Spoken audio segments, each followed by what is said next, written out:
रात के 9:30 बज रहे थे। सड़कों पे सन्नाटा पसरने लगा था। शहर की शोर शराबे वाली जिंदगी अब धीरे धीरे खामोशी की चादर ओढ़ रही थी।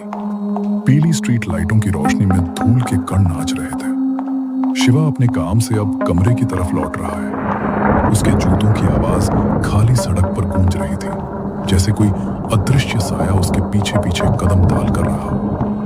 अभी बरसात का महीना आया भी नहीं है, लेकिन आसमान का मिजाज बदला हुआ था। बादलों की गरज माहौल को और भी डरावना बना रही थी। आसमान में बिजली कुछ इस तरह कौंध रही थी जैसे कोई शिकारी अपनी आंखों से अंधेरे को चीर रहा हो। अपनी हथेलियों को आपस में रगड़ा और बुदबुदाते हुए चलते चलते बोला, ये होली की छुट्टी कब होगी? बस भगवान करे ऑफिस से जल्दी छुट्टी मिल जाए ताकि जल्दी घर जाऊं और दोस्तों से मिलूं। उनके साथ बिताया वक्त याद आता है।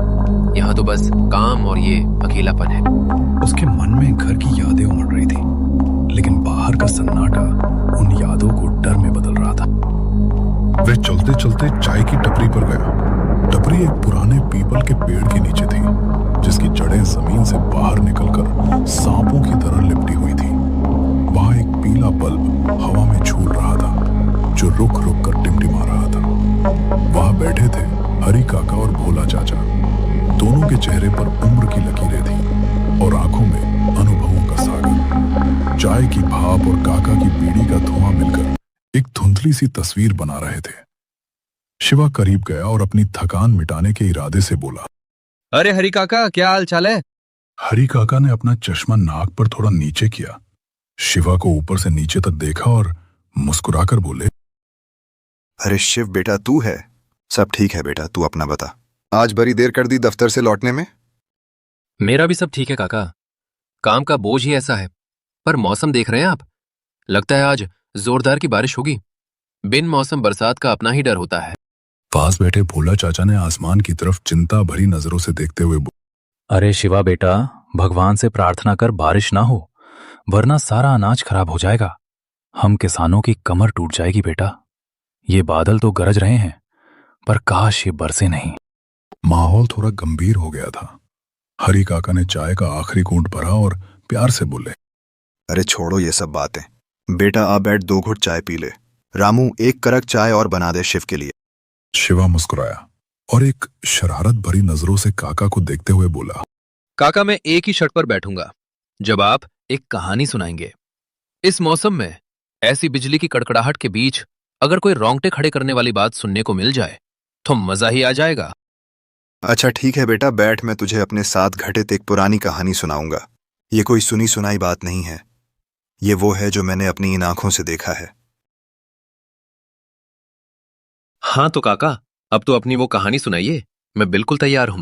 बेटा ये कहानी सच्ची है, इसे तू हल्के में मत लेना, ये कोई मजाक नहीं है।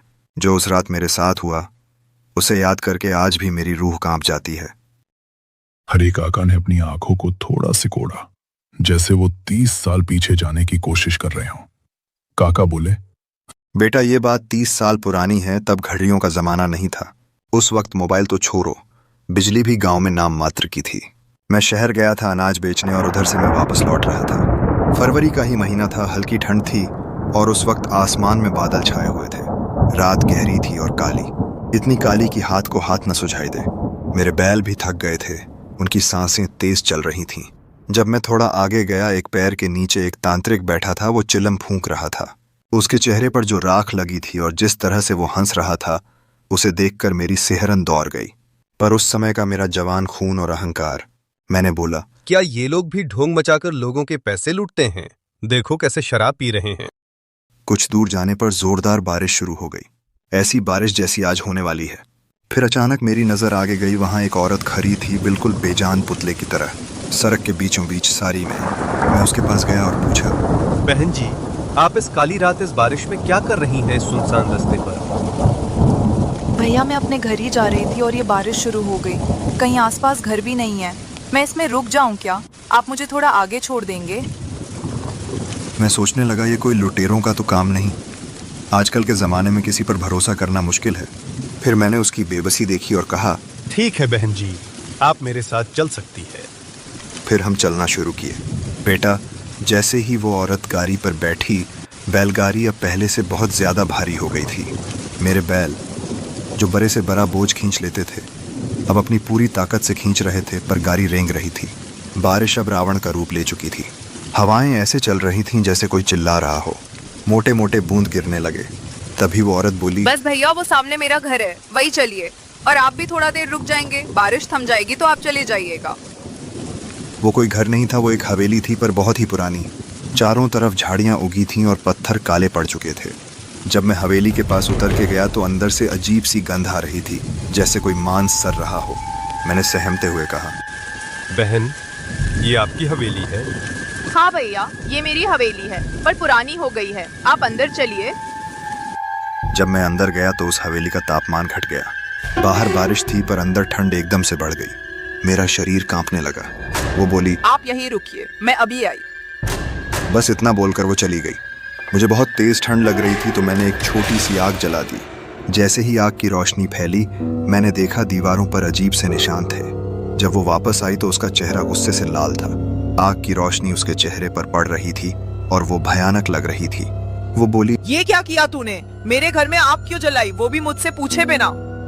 बहन, मुझे ठंड लग रही है। इस हवेली में आखिर क्या है? इसमें आते ही ठंड बढ़ गई। अभी पता चल जाएगा कि इस हवेली में ठंड क्यों बढ़ गई। फिर मैंने उसका असली रूप देखा। बेटा, वो मंजर मैं कभी नहीं भूल सकता।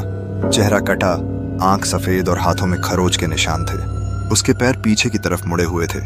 उसने कहा, आप समझे ठंड क्यों बढ़ गई? पर तुम मुझे यहाँ क्यों लाई? वो क्या है ना, दरअसल मेरे पति को भूख लगी थी। तुम ही खाकर उनकी भूख मिट जाएगी।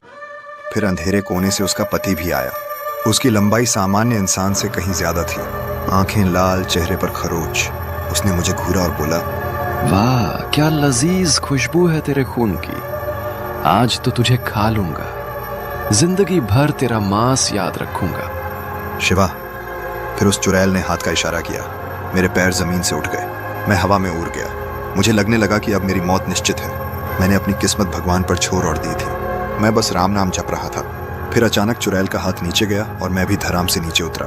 वो चिल्लाई, ये क्या हो रहा है मेरे साथ? कोई और भी है इस हवेली में। वो बहुत शक्तिशाली है। आखिर कौन है? पीछे हटो दुष्टों, मेरे रहते वक्त इसका कुछ नहीं कर पाओगे। वो बाबा थे जिसे मैं अनदेखा करके आगे बढ़ गया था। वही तांत्रिक। बाबा ने अपनी झोली से कुछ निकाला और मंत्र पढ़ा और वो दोनों गायब हो गए। जैसे ही वो गायब हुए, हवेली एक खंडहर में बदल गई। मैंने बाबा से कहा, बाबा, मुझे माफ कर दे। मैं आपको ढोंगी समझ रहा था। मैंने आपको नजरअंदाज किया। कोई बात नहीं बेटे, मुझे बुरा नहीं लगा। संसार में जो दिखता है वो हमेशा सच नहीं होता। बाबा, आपको कैसे पता चला कि मैं ऐसी मुश्किल में हूं? मैंने तुम्हें देख लिया था इस औरत को बैठते हुए, और मैंने उसी वक्त इस औरत का असली रूप देख लिया था। मैं तुम्हारे पीछे पीछे ही आ रहा था। हरि काका थोड़ा रुके। उनके माथे पर पसीने की बूंदें चमक रही थी। शिवा मंत्रमुग्ध होकर सुन रहा था। तभी रामू चाय वाला, जो अब तक चुपचाप सुन रहा था, बोला, काका, पर वो हवेली किसकी थी? और वो तांत्रिक बाबा कौन थे? हाँ रामू, उस हवेली का इतिहास बहुत पुराना था। कहते हैं कि 100 साल पहले वह इलाका एक बहुत अमीर जमींदार का हुआ करता था। उस जमींदार का नाम था ठाकुर विक्रम सिंह। विक्रम सिंह बहुत ही क्रूर और लालची इंसान था। उसे शिकार का बहुत शौक था, लेकिन उसका सबसे बड़ा शौक था काले जादू की सिद्धियां हासिल करना। ठाकुर ने अपनी युवा पत्नी रत्ना को एक बलि के रूप में इस्तेमाल करने की कोशिश की थी ताकि उसे अमृता मिल सके, लेकिन बलि की उस खौफनाक रात में कुछ गलत हो गया। रत्ना ने मरते वक्त ठाकुर को श्राप दिया कि वह कभी शांति से नहीं मर पाएगा। उस रात हवेली में आग लग गई। ठाकुर और रत्ना दोनों जलकर खाक हो गए, लेकिन उनकी आत्माएं उसी खंडहर में कैद होकर रह गईं। रत्ना वही औरत थी जो मुझे रास्ते में मिली थी, और वह लंबा सा आदमी ठाकुर विक्रम सिंह का साया था। हाँ शिवा, उस इलाके को आज भी खूनी मोड़ कहा जाता है। कई लोग वहां से गायब हुए हैं। जो गया वो कभी लौटकर नहीं आया। काका, तो उस तांत्रिक बाबा का क्या हुआ? बेटा, वो बाबा कोई साधारण तांत्रिक नहीं थे। गांव वाले कहते हैं कि वे उस इलाके के रक्षक थे। उन्हें सिद्ध महाकाल के नाम से जाना जाता था। उस रात उन्होंने अपनी शक्तियों से मुझे तो बचा लिया, लेकिन उन्होंने चेतावनी दी थी कि जब जब आसमान में बिना मौसम के बादल गरजेंगे और बिजली कड़केगी, उस हवेली की दीवारें फिर से जीवित हो उठेंगी। वे आत्माएं फिर से किसी शिकार की तलाश में बाहर निकलेंगी। अचानक पीपल के पेड़ पर बैठे एक उल्लू ने डरावनी आवाज निकाली। बेटा शिवा, तुझे पता है आज भी बिल्कुल वैसा ही मौसम है जैसा 30 साल पहले उस रात था। वही बादलों की गड़गड़ाहट, वही हवाओं का शोर, और तू भी तो आज अकेला ही है। शिवा के गले में थूक सूख गया। उसने घबराकर आसमान देखा और बोला, काका, बारिश कहीं आने वाली है क्या? सच में बरसात में आत्माएं निकलती हैं? हरी काका ने अपनी धुंधली आंखों से शिवा को देखा और गंभीर होकर बोले, हाँ बेटा, ये बात सच है। बरसात में आत्माएं निकलती हैं। बारिश पुरानी यादों और दफन राजों को भी धोकर बाहर ले आती है। और बेटा, बरसात में टपरी पर कहानी सुनने में अलग ही मजा है, पर संभल कर रहना। काका, आज तो मैं घर दौड़ कर जाऊंगा।